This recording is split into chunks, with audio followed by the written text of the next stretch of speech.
Please listen carefully. Well, hello, universe, and welcome to the Optimist Daily Update. I'm Kristy Jansen. And I'm Summers Kristy. And we're part of the team behind the Optimist Daily, making solutions the news. We bring you reader-funded solutions news every day in order to change the tenor of your news media, social media, and the direction of your day to one focused on solutions. 7 days a week, we publish positive news stories written by award-winning journalists and delivered online to your inbox and through our social channels. And also, we are sharing these solutions in a commute-worthy, walk-worthy, home office-worthy podcast. Well, also real office-worthy podcast. Today is Wednesday, the 12th of May, 2021. Kristy, I feel like it's time we have to update our text again because the world is changing. The world is changing. Well, let's caveat. The United States is changing because of the proliferation of vaccinations, and other places are coming along. But it is moving as a global direction toward pandemic management. True. But, Summers, the world is always changing. That's the one thing that we can always bet on. And it's always in some measure of flux. It's just that right now we do not really know what it's going to change into. I mean, that's very poetic of you to remind us that change is our only constant. Yes. So I just want to give everybody an update. I am pleased to report that I have absolutely no negative side effects whatsoever from my second shot. I feel totally fine.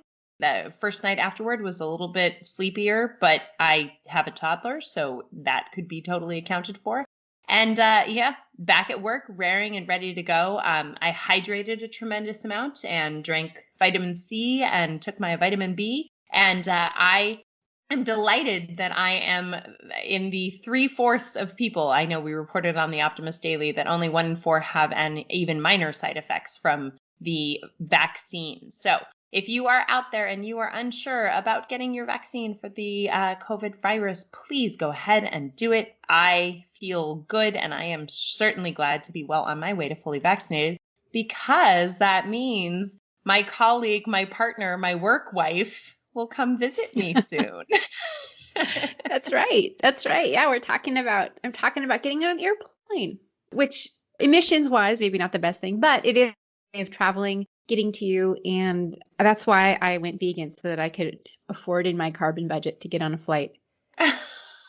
I love you're giving yourself your own carbon credits, right? Like this is the individual carbon. I feel like there should be a planner for that. Like maybe there should be an app for what you do on a daily basis to determine your carbon credits. I like it.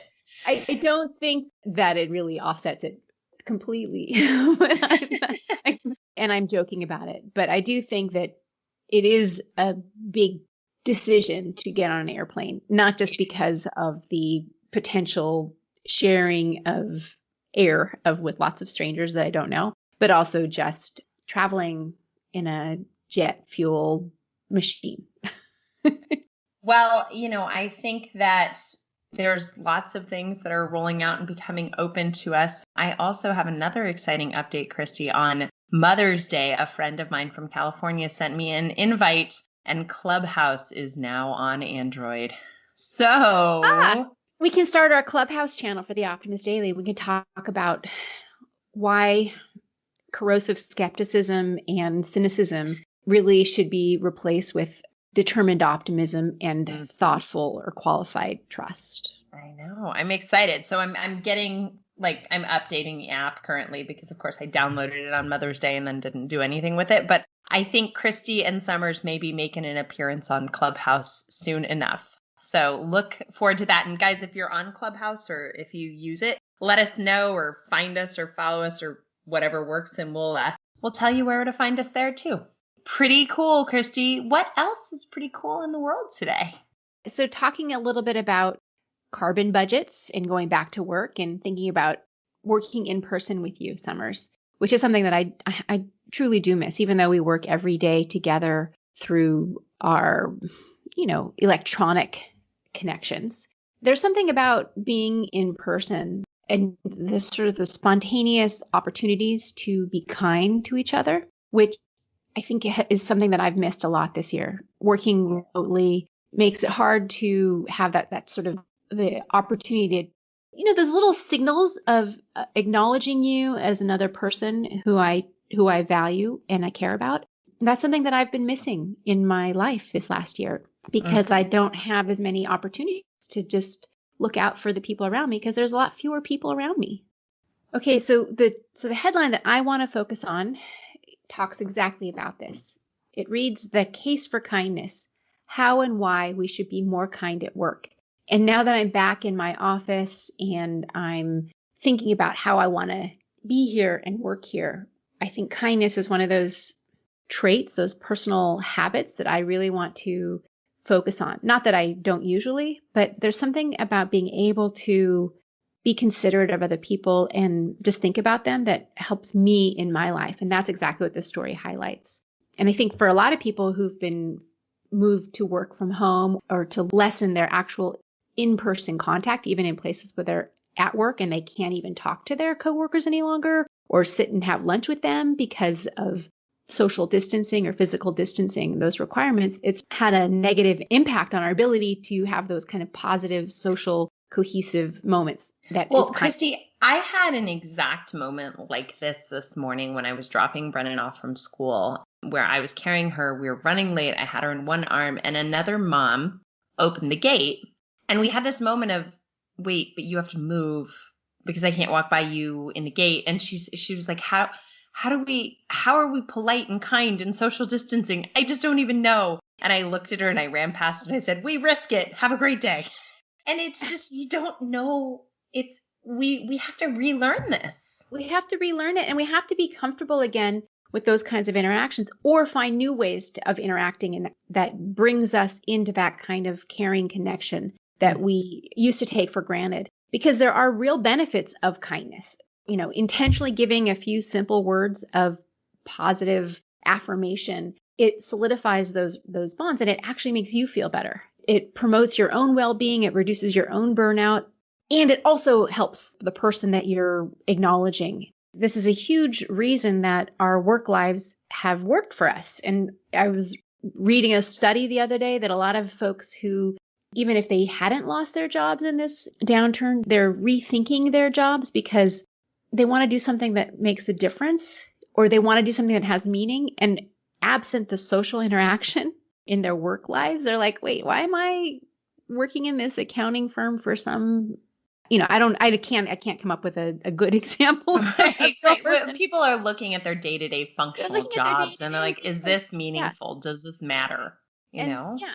And a sense of well-being comes from just that social interaction. So if you're in a workplace with lots of people you like, you'll continue to go to work for a company that you may not really approve of or like because you actually like the people. And that's what motivates you. But when you're absent of those people, maybe you can't get yourself motivated to work for that company anymore. And that's something people are finding. But having this kind of an orientation, like, how can I be kind? How can I give a little bit? Really boosts your own mood, and it makes the people around you better. So when you're going back to work, thinking about that and bringing this into your work life, I think is a real benefit. And so this article talks about the benefits of kindness. It talks about how to bring kindness to work. For example, if you're in a leadership position, you can try to lead by example, which is something I absolutely do. And I encourage everybody to take a look at this. And even if you don't read this article, think about how you can put kindness like front and center.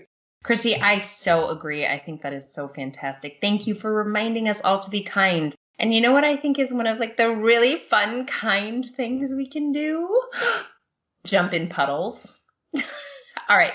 So that's not exactly what my story is, but my story kind of falls into finding ways to be kind and playful. And the city, Gothenburg, embraces its rainy weather with a pro-precipitation design is the headline that I am picking today. So the Swedish city of Gothenburg is well known for being a front runner in the fight against climate change. It actually became the first city in the world to trial a large-scale zero-emission city zone, which is amazing. But they're also recognizing, and this is really a story about being who you truly are, because they want to make the city even more famous by celebrating its rainy weather with smart and playful urban design. So their new tagline is the best city in the world when it's raining. And basically they kind of looked at the sense of the city and where the city stood, and it was clear that like all the marketing materials were showing sunny days and things that just weren't really intrinsic to the city. In fact, rain is a very, very functional part of how, the whole environment in Gothenburg works. So what they did was they designed a local playground. One of the things that they did was design a local playground to be especially fun when it's wet. And this meant creating dips in the ground to make the puddles deeper and more satisfyingly splashy, which is super fun. Also installing lily pad-shaped rain shelters from which water gushes into a sandpit where children can make pools, rivers, and dams. Now, it rains nearly 40% of the time, and the lead designer of the project, a person by the name of Jens Toms Iversen, was quoted as, "What we're looking at here is how we can use the fact that it rains quite a lot in Gothenburg in a creative way. What if we can turn the rain into the asset for a city?" And we talk on Optimist Daily all the time about not siloing our solutions and about making sure that whatever we choose to do is regionally appropriate. This story nails it, Kristy.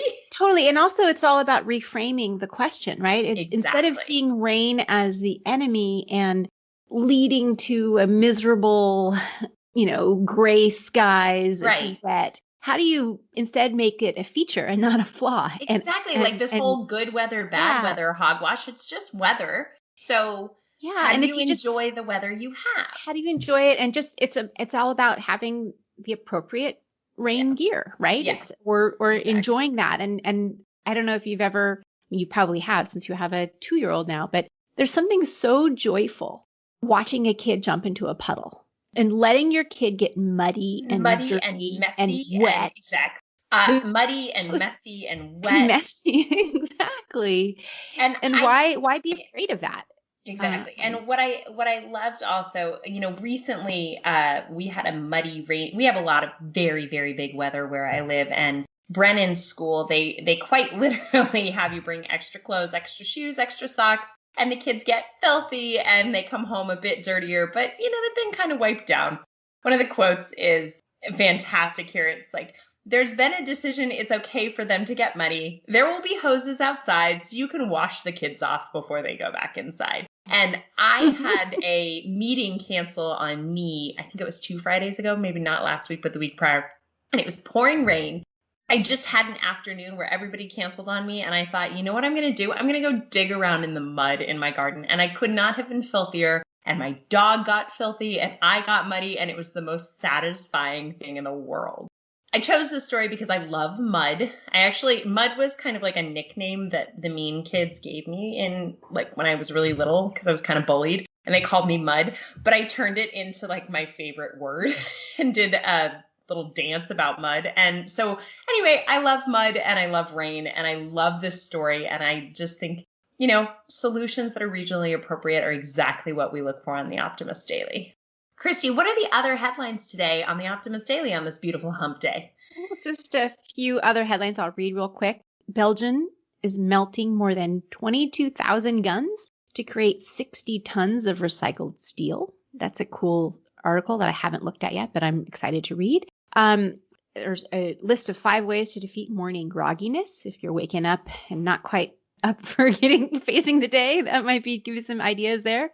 Schools across the U.S. will soon serve Impossible Foods plant-based meat with their menu options. Heineken is turning wasted beer into sustainable energy. Love that. Again, another reuse of waste and turning it into something that works. What else, Summers? Well, in reusing waste, scientists are using human hair from barber shops to improve solar cell efficiency. The lettuce you eat on a Seoul subway might literally be grown on the subway. Stimulus checks were critical in dropping hunger rates during a pandemic. And Chernobyl, we've covered this story many times, but it continues to be an unexpected wildlife sanctuary. That and much, much more is available as always on the Optimist Daily. Hey everybody, thanks for listening to the Optimist Daily Update today.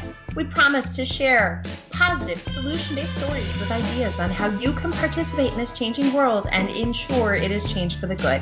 We promise to cover the current events with accuracy, legitimate sources, and offer you the information needed most to chart new paths for all of us. And if you haven't already, please consider becoming an emissary in the Optimist Daily. And for just $5 a month or a little bit more, you can help support reader-funded independent journalism and be a part of the solution-changing consciousness that addresses our biggest challenges with a problem-solving mindset.